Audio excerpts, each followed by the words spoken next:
Hello, everyone. This is Ross Emmett, the director of the Center for the Study of Economic Liberty. Sorry, we had a little technical glitch here at the beginning with first not being able to get people into the webinar, and now a little bit of issues with getting it started. So my apologies. I'm going to go ahead and start the discussion. And Mason, if you have questions, Mason Hunt, who is on the Zoom as well, will be able to answer or troubleshoot issues. So welcome to another lecture in the Perspectives on Economic Liberty series, which is hosted by the Center for the Study of Economic Liberty at Arizona State University. As I said earlier, my name is Ross Emmett, and I'm the director of the center. The Perspectives series emerges from the center's mission, which is to evaluate the contribution of economic liberty to human betterment. Our goal is to undertake research that affects liberty-enhancing policy in Arizona and elsewhere, and also increase public and academic awareness of the history and philosophy of economic liberty. Our capstone publication is the annual Doing Business North America project. And it's a report which collects data for 134 cities across the US, Canada, and Mexico regarding the life cycle of small to medium-sized businesses across 134 cities. And yes, both Winnipeg and San Diego, the homes of our two guests, are in the DBNA report. We also support researchers engaged with the history and philosophy of economics through our bi-weekly, actually next year it'll be weekly, PPE research seminar, and an annual Winter Institute for the History of Economic Thought, which we plan to hold again this next year. The center is also in the taking on a new role, providing supporting programming for a new PPE, Philosophy, Politics, and Economics certificate program, which is available to students across Arizona State University through the School of Civic and Economic Thought and Leadership. The certificate program includes an introductory course challenging students to think about the ways in which philosophy, politics, and economics support and challenge each other, and at least one course from each of the three participating programs, and a capstone seminar that provides students with the opportunity to consider how to integrate the three disciplines together. Our guests today are Evelyn Forget and Matt Zwolinski, and our topic is the question, is it time to have a universal basic income? Professor Forget is an officer of the Order of Canada and a fellow of the Royal Society of Canada. She's an economist and professor at the University of Manitoba, which is where the two of us first met and became friends, and is the immediate past president of the History of Economics Society. I am currently the president, so we have followed each other's careers closely over our academic lives. Her research coheres around a key question of how we can ensure that families have access to the resources they need to lead dignified lives. Dr. Forget has published widely, and her most recent books are Basic Income for Canadians, From the COVID-19 Emergency to Financial Security for All, and Radical Trust, Basic Income for Complicated Lives. Professor Zwolinski is a philosopher at the University of San Diego and director of the university's Center for Ethics, Economics, and Public Policy. He's the editor of Arguing About Political Philosophy, and with Benjamin Ferguson, the editor of the forthcoming Routledge Companion to Libertarianism, and also a book on the PPE of Considerations of Exploitation.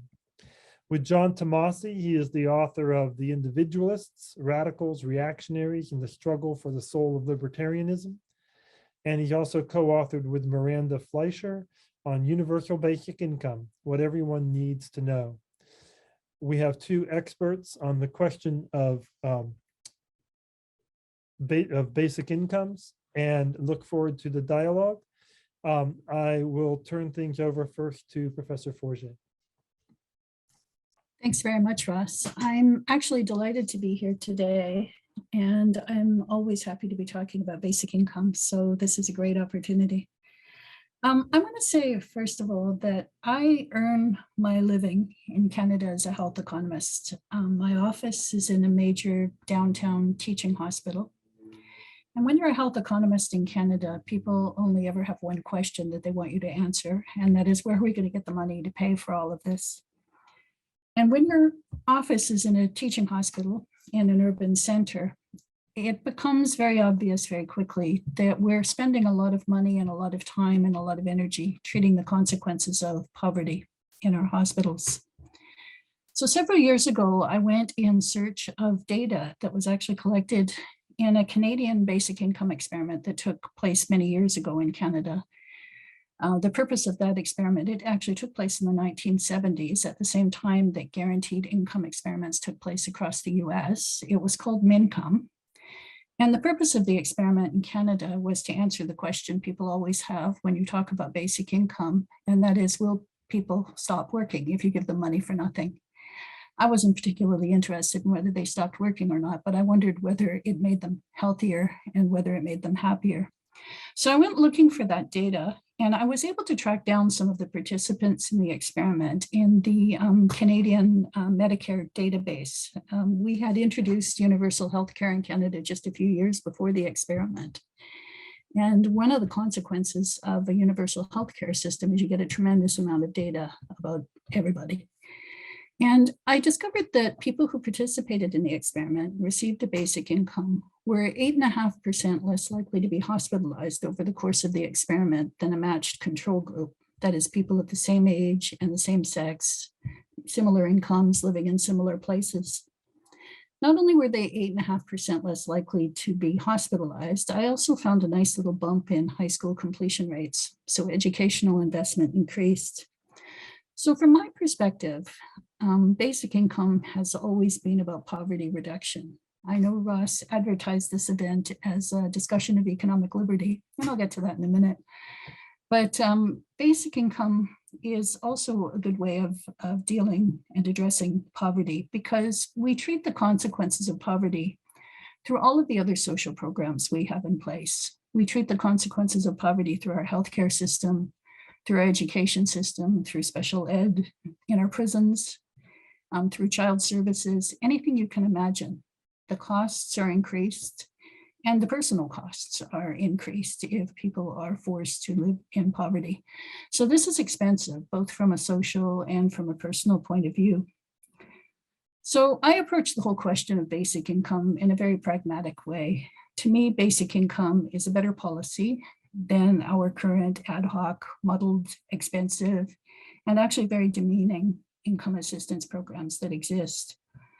I believe it to be an affordable solution and the best way of ensuring that everyone has the capacity to live a modest but a dignified life. And before I go on too much, I should tell you exactly what I mean by a basic income, because it does take a very particular form in Canadian debate. When I talk about basic income, I'm referring to what's known as a guaranteed income. That means that not everybody receives the payment. It's targeted towards low-income individuals. So I see it both as a replacement for welfare payments, for income assistance payments from the state, but it's also a supplement for low-income, low-waged workers. If you're working and you still are living in poverty, a basic income is a supplement to that as well. I think that the precise way that a basic income is introduced into any jurisdiction and the way it's defined is probably context specific. And the reason I focus on basic income defined in that particular way is because it works very well in a Canadian context. We actually already have other social programs aimed at particular populations that work that way. The Canada Child Benefit is, to my mind, a form of basic income aimed at families with kids under the age of 18. We have a similar program in place for seniors. What we're missing in our social programs is a decent program aimed at working age adults, people between the ages of 18 and 64. Now I want to come back to that bugbear of liberty if I can. I think Matt will probably speak much more eloquently on the topic and have a lot more to say about it. But I want to come back to it because I think my attitudes towards basic income and liberty have probably changed a little bit over recent years. I should say that liberty is really not part of the political conversation in most of the circles I occupy, and it's really not part of the political conversation in Canada to the same extent that it is in the US. So I never approached basic income from the perspective of liberty, but something interesting happened to me as I was putting together that last book that Ross Emmett mentioned, the book called Radical Trust. It involved interviews with a number of people who are dependent on different kinds of social programs in Canada. And I was trying to get a sense of how they fared under these programs and how their lives would be different with a basic income. Nobody mentioned liberty to me, but every single one of them mentioned coercion. And to me, that's a really interesting finding. They talked about coercion, and they talked about coercion at great length, because most people saw dependence on government programs as they currently exist as a way of trying to turn them into different kinds of people. They felt that they were very dependent on the bureaucracy that existed, and that the bureaucracy was intent on changing their behavior and their attitudes. It attempted to encourage them to work in the paid labor market, whether or not that was appropriate to the circumstances they were in. It encouraged certain attitudes towards education and certain attitudes towards the way that they related to bureaucracies and towards one another in society. And I found out that this was particularly the case when I spoke to Indigenous people who were reliant on social programs. A couple of years ago, we had a major report in Canada into missing and murdered Indigenous women. And I spoke to one of the commissioners who was involved in that project. And she explained, I think very eloquently, that government-run social programs are one of the ways that colonialism finds its way into the society in which we live. The bureaucracies we put in place to develop and deliver social programs are in fact designed and delivered and evaluated by members of mainstream society, members of the dominant society. A basic income, she countered, would allow individuals to live their own lives on their own terms. It would allow them to determine and enact what's important to them. And in fact, one of the calls to justice of the report on missing and murdered Indigenous women was what they called a guaranteed livable income for all Canadians. And I think with that, I'm going to hand the floor over to Matt, who will speak with much more eloquence on the topic. Thank you.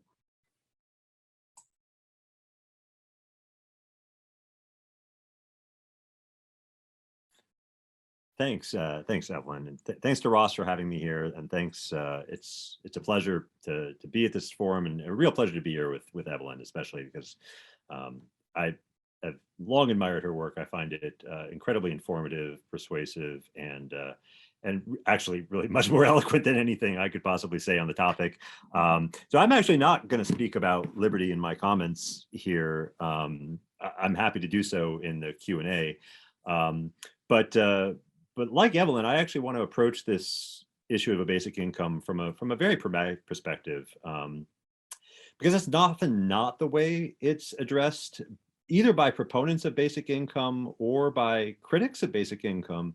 A lot of people view the basic income as a kind of utopian ideal that's going to sort of radically transform our world, either to some delightful paradise on earth where there's no such thing as crime or poverty or anything ugly anymore, or a kind of living hell on earth where, you know, the entire state of society collapses because nobody works anymore and we're all bankrupt. I think that's the wrong way of thinking about a basic income. I mean, there's some virtues, I think, to utopian thinking and thinking about the ways in which a basic income might radically transform things. But I think there's also some virtues to thinking about basic income as simply a different and I think arguably better form of social welfare policy, a different way of achieving the goals that we're already trying to achieve in the United States and Canada by a hodgepodge of different and often incompatible and contradictory welfare policies. So like Evelyn, I want to define basic income in a fairly broad way. The two defining features of the basic income, as I use the term, is that it involves cash payments rather than in-kind transfers like food stamps in the United States or housing vouchers, and that these cash payments are relatively universal. Now, in the way that Evelyn used the term, payments go only to people whose income falls under a certain threshold. I still count that as a universal basic income. There are other ways of designing it where everybody gets the check, but usually those schemes involve people who have substantial economic means paying most or all of that money back in the form of taxes afterwards. So, whether they get it and then pay it back or whether they don't get it at all, it's kind of all the same to me. But there are lots of different policies that go under this broad umbrella of a universal basic income. There's a lot of variation between those policies. Right? How much money are we giving to people, for instance? Is it meant to replace work or just to sort of supplement work in between times where you're either not working at all or not making enough to support yourself? Is it paid to households or to individuals? Is it paid to adults only, or does it go to children as well? The devil's in the details here in terms of how we design a universal basic income. But all the policies in this broad family of policies have, I think, at least these two things in common. So why is a basic income a good idea, I think, from a kind of pragmatic perspective? Well, again, I don't think you need to sign on to any radical vision of how we ought to transform society. All I think you have to subscribe to see the appeal of basic income are three relatively simple and straightforward propositions. The first of which is that at least some of the redistribution that we're doing in society should take the form of cash transfers. Maybe not all of it. Maybe you think that medical care, for instance, should be provided in kind because there's something special about medical care. Fine. But if you think that some form should take the form of cash transfers, then that's enough to get you on board for basic income. Similarly, you ought to think that at least some redistribution should go to the unemployed, and that at least some redistribution should help the unemployed, even if they're unable to demonstrate that they're genuinely unable to work. So let me say a couple of things about each of those. Why should redistribution take the form of cash? Well, as Evelyn said, cash is a form of freedom. When you give people cash, they're able to use that money however they wish to satisfy whatever needs they have, whether that's buying groceries, paying their rent, paying an overdue cell phone bill, or maybe even saving it for the future. The point is that with cash, unlike with in-kind transfers, you get to decide and you're not beholden to some government agency sort of trying to mold you into the kind of person or the kind of behaviors that they think you ought to have. Why should some redistribution go to the unemployed? Well, the simple answer is they need it more, right? I mean, if you're trying to redistribute money to address problems of poverty, it stands to reason that people who have no job at all probably are in greater need than people who have some job. But we have a lot of policies in the United States, like the Earned Income Tax Credit, like minimum wage policies that are primarily designed at helping the working poor. Now, the working poor need help, to be sure, but I don't think there's any good reason to limit our social assistance to only those people who have work, even if work is something that we, as a general matter of public policy, want to encourage. The third point tends to be the sticking point for most people, which is, okay, fine. A lot of people say, like, we could help people who aren't working, but only if they're not working because they're really not able to work, right? They're disabled, or they've got some serious problem that prevents them from entering the workforce. But if they're just choosing not to work when they could be working, we don't want to help those people at all because they don't deserve our help. We have this distinction that dates back to the Victorian era between the deserving poor and the undeserving poor, and we want our social welfare system to really reflect that distinction. I get that impulse, I really do, but I think it's a mistake to try to implement it too rigorously in a social policy for a couple of reasons. The first of which is it's just hard to know who's deserving and who's not when we're talking about individual human beings with their complex histories and lives. That kind of discrimination, maybe you could do that with your brother-in-law, right? And say, like, my brother-in-law should get a job, he could get a job, but he's just a bum and he doesn't want to. You know your brother-in-law, right? You know what his story is, and you can maybe figure out whether he's living up to his full potential or not. But when you're talking about some anonymous stranger that you have no particular knowledge of, right? And you're asking a government bureaucrat to do that, not just with one person, but with hundreds or thousands of people, that I think places too great an informational burden on the government for them to be able to accomplish it effectively. Second, If you have a generous social safety net that gives money to a lot of people, like a universal basic income, whether you think they deserve it or not, then you're going to give money to people who don't really deserve it as a kind of, you're going to have a kind of false positive, right? You're going to give money to a lot of people who do deserve it, and then to some people who don't deserve it. If you have a restrictive social policy, right, one that really tries hard to like give it to people who deserve it and not give it to people who don't, you're still going to make mistakes, but you're going to make the other kind of mistake, right? Which is that you're going to wrongfully deny benefits to people who do deserve it. And the question is, which of those kind of errors do you think is more serious, right? Is it worse to give money to people who really could be working but choose not to? Or is it worse to not give money to people who are really doing their best and still struggling? A lot of people, I included, think that that latter kind of area is far more troubling from a moral perspective.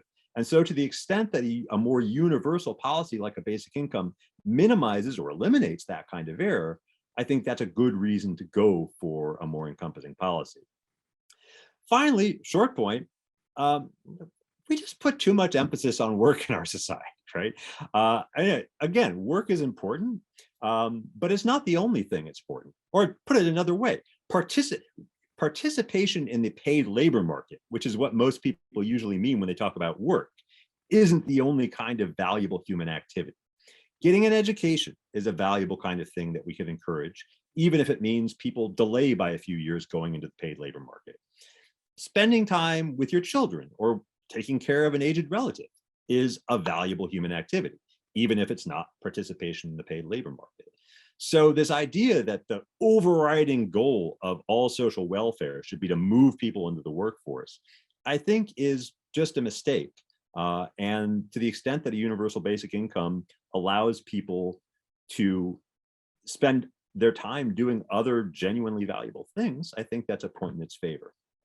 All right, I see I'm quickly running up on the end of my 10 minutes, but real quick, one of the big questions that a lot of people have about a basic income is like, how are we going to pay for all this? And so I have a model here, which I've taken from a paper, which I think is a really nice paper by Miranda Fleischer and Daniel Hemmel called The Architecture of a Basic Income, which presents a basic income, a relatively modest basic income of $500 a month to every citizen or permanent resident in the United States. That's not enough for most people to live on, but it's enough to supplement most incomes, and it's enough to avoid the problems of deep poverty, as the US Census Bureau describes it. So what would something like that cost? Well, $500 a month times about 313 eligible residents in the United States winds up to a total of about $1.8 trillion. So this is a large sum of money. How could we pay for that? Part of it could be done by, as Evelyn suggested, replacing other less efficient forms of welfare that are currently on the books. Supplemental Nutritional Assistance Program, SSN for women's and children, temporary assistance to needy families. If you consolidate all of those things and just roll them over into basic income, that shaves about $350 billion off the price tag. And this is politically much more difficult, of course, but all the real money is in Social Security in the United States. If you were to able to consolidate some of that, that gets you $1 trillion right there, which is most of the way to the end of the pie. So that together gets you $1.3 or $1.4 trillion, leaving a funding gap of $400 billion to pay for this, which could be paid for by increased taxes of one form or another.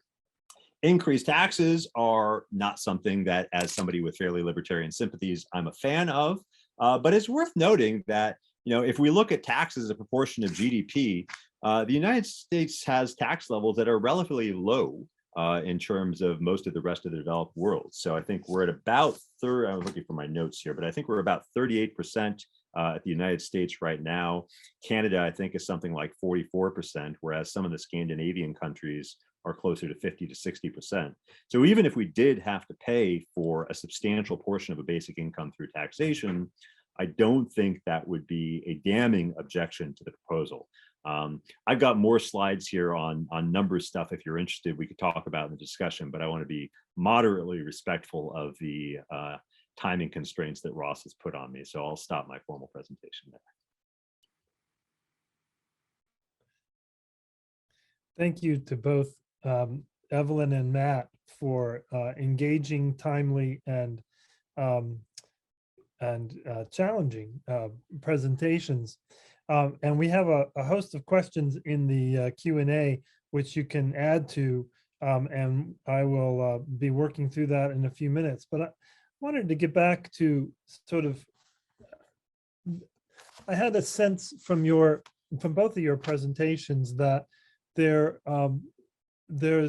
is a concern that's not just the efficiency of the system, which is so often been, and maybe it's the heritage of Friedman's negative income tax hypothesis, way back. I don't even know how old that is. Must have been from the 70s, though, in which the question of treating people like human beings, or shall I say, treating people as if they are human beings, is not front and center, but rather sort of assumed, because I certainly think Friedman assumed that, and others of that period of time, but they talked more about the mechanics and the efficiencies of the system and things like that. And what I got from your talk, both of your talks, was a real concern about what it means to treat other human beings as human beings, and not as problems in a system, or the detritus at the end of the day of the system, or something like that. And I just want to give you a chance to echo that again before we talk about some of the technical things. Any comments? Any more comments? You want to go first, Evelyn? Volume. You're Sorry. I think that we are not very empathetic as individuals, and I think that many of us, imagine that everybody approaching government systems approaches them in the same way, with the same attitudes, and with the same background, and with the same understanding of how systems work. And I think it's blatantly clear that that isn't the case. And I was certainly, some of the most vulnerable people I talked to when I was putting together that last book were women who'd just been released from prison, recently incarcerated people who are incredibly vulnerable because they'd been institutionalized virtually their entire lives and had never learned to care for themselves, to protect themselves from the people who would take advantage of them. And I think that, it's challenging. It's challenging to think about how a basic income would work with a whole range of people. But what a basic income does, I think, is it gives people the capacity, and it gives people the space to work on some of their own issues before they necessarily step into the paid labor market. In most cases, we've got people who are nowhere near ready to be working at any kind of a job, and they need that space, and they need that opportunity. Thank you, Matt. Any comment? Yeah, I mean, I think there's a long tradition of thinking about poverty as necessarily involving a kind of moral failing, right? A kind of character flaw.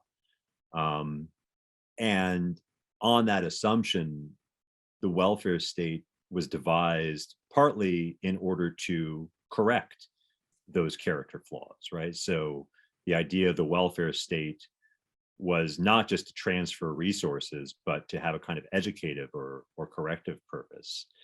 And there's something very demeaning in that. I think a lot of the appeal to a basic income, to me, is that it treats the problem of poverty as a problem of poverty, as a problem of not having access to resources. It's true that some people who are poor do have other vulnerabilities or structural problems, or even characterological problems in some cases, that are related to that poverty. But part of what a basic income does is it provides that educative opportunity in a much less heavy-handed way, right? So, I mean, the basic income is cash. And I said before, cash is freedom, but cash is also responsibility. And I think those two things go hand in hand. So with a basic income, you're given cash, which you are free to use however you see fit, but you're also responsible for the consequences of using it as you see fit. So to me, I think the freedom and responsibility of a basic income go hand in hand, and both are important virtues of that policy as compared to a lot of the other policies we have on the books. The lack of judgment, I think, is an opportunity for a second chance. I think a basic income gives people an opportunity for that second chance. Evelyn, I thought I'd ask you to go into a little more detail of some of the things we've learned from the MinCom experiment, which I'm really glad you unearthed all the data, because Wayne and Derek kept talking about it, but they told me they didn't know where the data was. And I was, for those in the audience, I was a graduate student at the University of Manitoba in the economics department in this time period between the experiment and the time Evelyn found the data, and which was in a garage, or at least a bunch of Warehouse. Yeah, there you go. And and I knew about this project, but never knew the details. But I was really astounded reading some of your work about the impact it had long-term on people's lives in the town of Dauphine. So. Yeah, there were actually two sites for this experiment. One was in the city of Winnipeg, and it was a randomized controlled trial, the way they always work. But there was a little town of about 10,000 people that was a saturation site. So the researchers went into town, and everybody was eligible to participate. And if their income fell below the qualifying threshold, the family received support. And it really did make a tremendous difference in that particular town. I was able to Manitoba is relatively a small place, and when you talk about it, people come out of the woodwork, so to speak. So I talked to a lot of participants in the experiment. I've become quite good friends with somebody who was 12 years old when his family started to receive MinCom. He was one of 6 children, a single mother. His father died during the experiment. And one of the things that I reported was that there was an increase in high school completion rates. And what he told me, and what many other people told me, was that boys in particular had been under a fair amount of family pressure to become independent as soon as they could. So the kids would turn 16, they'd leave school, and they'd support themselves. And when MinCom came along, a lot of the families decided they could support their sons in high school just a little bit longer. And if you think about a small town out in the Canadian prairie, if a kid left school at age 16, he could get a job. He'd go straight into agriculture, working seasonally, or into a factory, and make a reasonable amount of money for a 16-year-old. But if you think about the way the labor market has changed in the last 40 or 50 years, you can realize that the kinds of opportunities that somebody who left school without a complete high school in the mid-1970s could offer to his own children, compared to somebody who was able to finish school, to go on to college and to university, were dramatically different. So I think that was one of the big findings, the big educational finding. And there was an attempt at another basic income experiment a couple of years ago in Canada. It began in 2017 and in Ontario. And unfortunately, the government changed midstream, and the experiment was canceled before the data came in. But we were involved in recruiting participants. And the first thing people did when they were put on the payroll, so to speak, the first thing they did was to improve their housing situation. And the second thing they did was to register in community college. So this focus on education is a really tremendously strong finding. And we see that across experiments really around the world. So yeah, the effects were both immediate and I think very long lasting in that sense. Thank you. Matt, I'm just wondering if you could respond. There's a lot of the questions in the open question bank touch upon this issue of, is this a replacement for policies we have in place currently, or an add-on? How does it interface with, are we just making our government, more in debt? Are we just substituting money for people that people already receive in some other form? And I just wonder if you can speak maybe not only to the a little bit of the mechanics of the idea, but also to the the spirit, you know, in what the goal for you of a universal basic income is. Yeah, it's a great question. And it's a question that you're going to get very different answers to depending on which proponent of a basic income you ask. So as I said, basic income isn't one thing. It's a family of loosely connected policies, some of which differ from each other quite dramatically in terms of the expected costs and consequences. So I'm somebody that approaches a basic income from a fairly classical liberal or libertarian background. I generally think that free markets and limited government are a fairly good thing. And so the kind of basic income that I'm attracted to is one that provides a relatively modest income supplement. It's not meant to pay for people to stay out of the workforce for their entire lives. It's meant to make things easier for people to get by when times are tough. It's a policy, as I envision it, that I think could only be practically feasible if it replaced at least some currently existing welfare programs. I think, you know, there are some that the ones on that first slide that I gave you, those are the easy ones, I think. You know, the SNAP, the temporary assistance to needy families, those are policies that I think can make a fairly strong case for everybody being better off if those things were replaced by a simple cash transfer program. Not only would the cash be more useful than food stamps, which are restricted in the ways in which you can use them. Another issue that we haven't really gotten to is just the arduousness of collecting these benefits for many recipients, right? There's a thing that people who study social welfare policies talk about. It's called the take-up rate, which is what percentage of people who qualify for certain benefits actually end up receiving those benefits. And it tends to be a relatively small percentage. And the reason is it's hard. There's a lot of paperwork that you have to fill out to qualify for every benefit. Often you have to renew that paperwork every year. Often you have to visit various offices throughout the city to submit that paperwork and have it reviewed. These offices are often not right next to each other, so you have to take a bus or public transportation, which if you live in San Diego is kind of hard to do because our public transportation is pretty terrible. If you're trying to work, of course, you have to take time off from work to do all this stuff, which is, again, not easy to do. So there's this whole time and inconvenience dimension to the existing social welfare system, which often gets lost in these debates, but from the perspective of the people who are actually trying to collect these benefits is a very real issue. So I think if you could replace a lot of those things with cash, that would be great. That would both offset the net bill for a basic income, and replace some worse programs with a better one.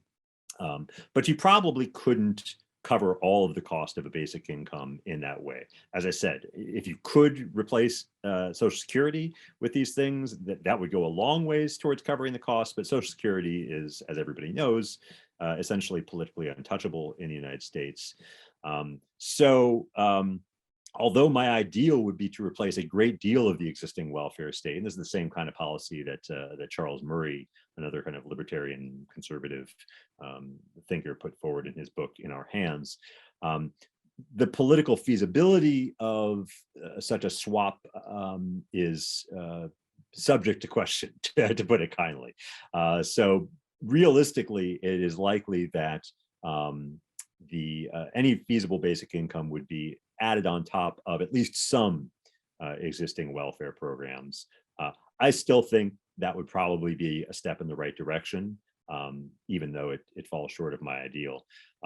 For others, though, other advocates of a basic income, that is the ideal, right? So there are people like Philippe von Parijs, who's a philosopher who's written a great deal about the basic income guarantee. He thinks we should have a basic income that is as large as is feasibly possible, and would be very happy to add it on top of every other existing welfare program that we already have. But he's coming at it from a more kind of left socialist perspective than my own. So, this is a problem with conversations about the basic income. It's like when you ask people, do you support a basic income? A lot of people say yes, but when you ask them, what they actually mean by a basic income, it turns out they're talking about very different things. And so a lot of the apparent political consensus about this idea sort of dissolves once you start diving into the details of what people are talking about. Can I just follow that along for both of you to respond to if you wish? A lot of the questions that are being asked are about this question of what would you replace, and what would the whatever basic income we're talking about, what would it replace, and hence be immediate, or are we talking about giving people more than that amount, less than that amount? Are there people who'll be harmed by getting, so sort of the mechanics of how much money they're getting? Can you respond to any of the sides of that kind of conversation? I can a little bit. The Canadian context is a little bit different, but the Parliamentary Budget Office has actually costed a guaranteed income in Canada. It would guarantee 80% of the poverty line, and then it would be reduced at a 50% reduction rate. So for every dollar you earn, your benefits reduced by 50 cents. They costed that. And what they looked at a whole range of, the basic idea was that a basic income would replace welfare, and it would replace cash transfers from the government to individuals. It would not replace services like, for example, the healthcare system or various kinds of supports for people with disabilities. Now, it's not always easy to draw that line, but in principle, the idea was that other forms of cash payments from the government would be replaced. Services would not be. And the argument essentially was that we could take the money we're currently spending on giving transfers to individuals and pay for that form of a basic income. So there's no need for new taxes to actually do that. It's a rationalization of current payment. Now, the devil is in the details because, of course, there are a lot of people who benefit from particular forms of cash payments that currently exist that would disappear. But those people do tend to be higher income individuals. So we are essentially talking about redistributing income away from higher income individuals towards lower income individuals, not touching the basic superstructure of public services, which most people are fairly committed to in the Canadian context. And we can ensure that nobody's living on less than 80% of the poverty line, which sounds not particularly generous, but if you realize that most provincial welfare programs are paying single individuals between 18 and 64, something like 50% or 60% of the poverty line right now, it's a pretty significant improvement. And how does that intersect with the Canada Pension Plan? It's Canada Pension Plans for seniors. This is focused specifically on 18 to 64-year-olds. Mostly seniors, but also people with disabilities. And that's where it starts to get into some of the difficulty because the services are so closely tied to cash transfers for people with disabilities. So there's a lot of messiness in the actual imposition of the policy, but in principle, it's reasonable to do that. It's not an impossibility. So we're not looking at trillions of dollars to give people $500 a month. We're actually giving people a reasonable income and changing, and they're pretty substantial changes to the tax system, the elimination of a lot of tax credits, refundable and non-refundable tax credits that disproportionately advantage middle and upper income people are going to pay for this. Mm-hmm. And Matt, any comments about that in either the US context or just generally? Yeah, it's difficult to say how different groups would fare under a basic income relative to the current system, both, again, because there are a variety of different basic income proposals on the table. And second, the US welfare system is extraordinarily complex. There are over 120 different programs at the federal level alone, with different people qualifying for some and others for different ones. So it's hard to say, which groups will benefit and which groups will be harmed. Under the proposal in the Fletcher and Hemmel paper, which I do again recommend, most groups are going to come out ahead of the game. One of the things that I think there is to be said in favor of a basic income scheme is that there's, most of them involve a kind of smooth drop off in income from the basic income as your earned income increases. That contrasts with a lot of welfare programs that are currently in existence. So I'll bring back one of the slides from my presentation here. This is a slide that illustrates the phenomenon of what's called welfare cliffs in the United States, which are events that occur when your earned income exceeds a certain level such that you lose certain benefits from the government, right? So, this is a Chicago single parent with 2 children in Chicago.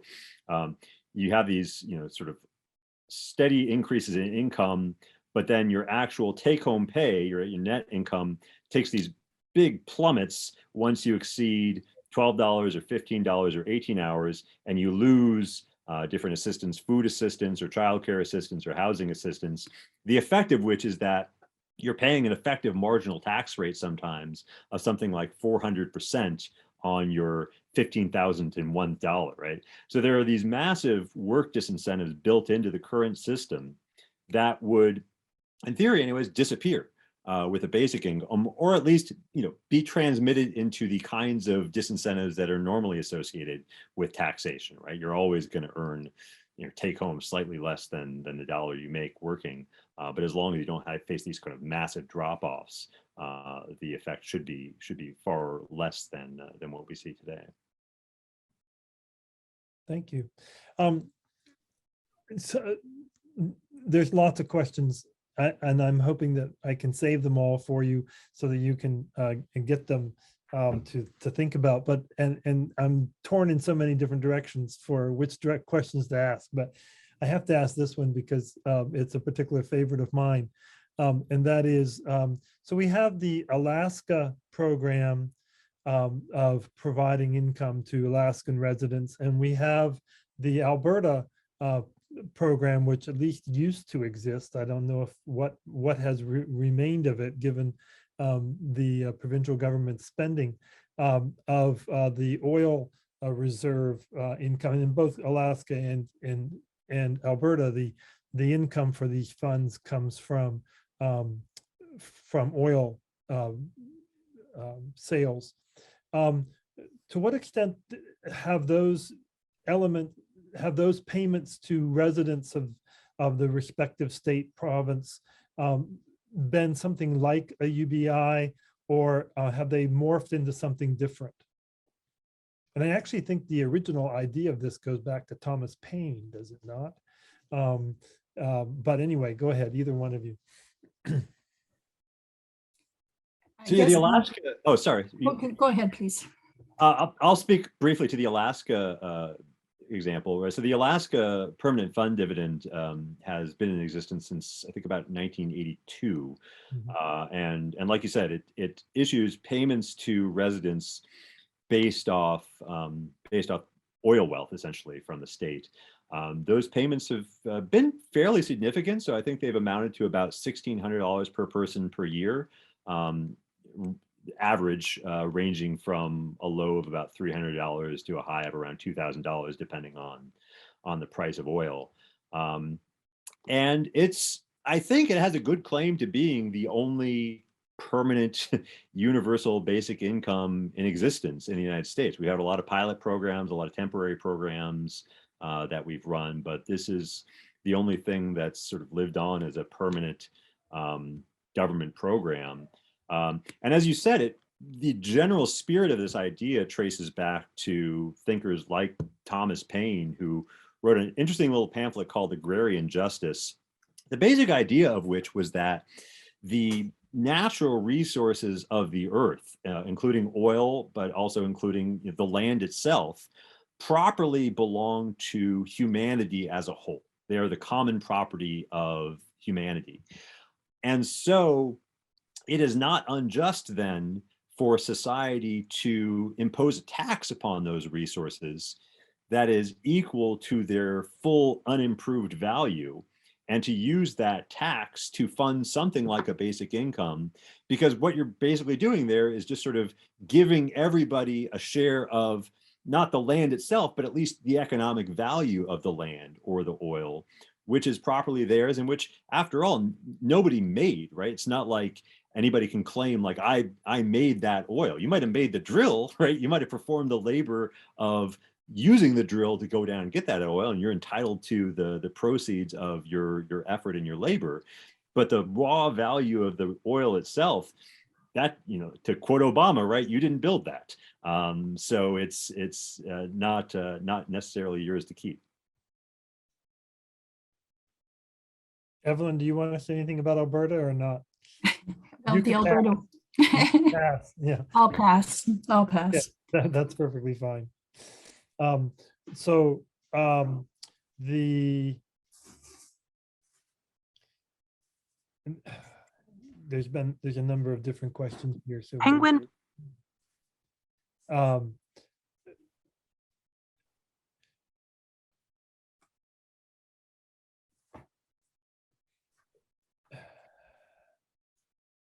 I've got so many questions in the queue, it's hard to decide which ones are the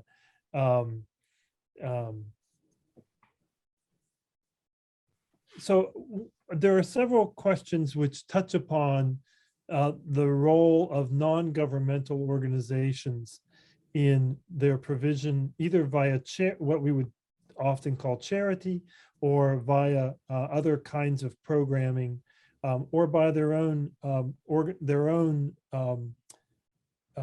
religious affiliations, churches, community groups, etc., who provide a variety of programming. Would they be affected in any way by the imposition of a federal mandate for in either country for some kind of universal basic income? Or would they just continue? This is a question I've long had, was, you know, sort of from charitable sources, from charitable impulses, I want to say. Some people are already trying to provide things like this for people, and do those disappear? So do we end up replacing charitable the generosity of individuals with state funding? I think that one difference is that a basic income gives you a right to an income. You're not reliant on the charity of others.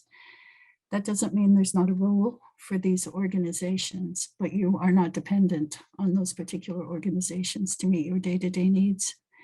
And I can see both existing simultaneously. It seems to me that the charities might find themselves doing other kinds of work rather than trying to ensure that people have enough food on the table for their kids. There might be other focuses for what it is they do. But I think a basic income carries with it a right that is not necessarily the case with the charitable organization. Yeah, I think charities almost certainly would still have plenty of work to do. Again, especially if we're talking about a relatively modest basic income here. In fact, I mean, this was a large part of the positive argument that Charles Murray put forward in his argument for a basic income. The idea there was, look, right now the government at least pretends to provide you with sort of cradle to grave assistance. Under a basic income scheme, the duties of a government would be much more limited. They would give you cash, and then the wise use of that cash would be your own responsibility, but not necessarily your own individual responsibility, right? So, I mean, that taking the responsibility off of government and putting it on the society puts it into the hands of individuals, but it also puts it into the hands of families and communities and churches, all of whom could use their resources in the way they do now. And maybe even to an elevated degree if the state cuts back on other activities to care for each other. So, you know, it's a real issue, right? This issue of sort of state activity crowding out individual and community activity. But I think it's not clear that the problem would be worse under a basic income than it is right now. Well, we have gone amazingly rapidly through our time and even beyond. And so there are many questions in the Q&A, and I will try to make sure that you guys get them for your reservoir of future responses to symposia like this. But I'd like to thank both of you very much for your being here, joining us, and the conversation together. It's I think it's gone remarkably well, and I appreciate each of you for the work that you're doing on this, and for speaking so eloquently in response to questions that have been brought by our audience. And to the audience, I know that there are many questions or arguments, as in some cases, that you'd want to bring forward. And certainly, I expect both Matt and Evelyn would at least tolerate, if not welcome, questions that about the forum, if you wish to ask them. And with that, we'll close this and say thank you very much to everyone for being here today.